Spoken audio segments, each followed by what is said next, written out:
Hi, my name is Eric Chong. I was the bid and design manager for this project at 629 Queen's Road in Melbourne.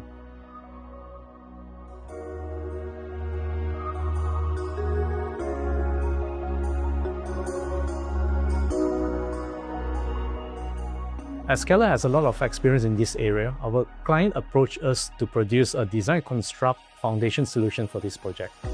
This project has some unique complexities such as working close to heritage-listed structure and a highly variable geology with deep weathering rock profile and a decomposed dike zone intersecting the center of the site. The project required a two-level basement excavation right next to the heritage-listed structure, where a careful detailed design of the retention system was critical to ensure the impact on the heritage structure was minimized. And the design of the retention system was required to meet strict deflection criteria.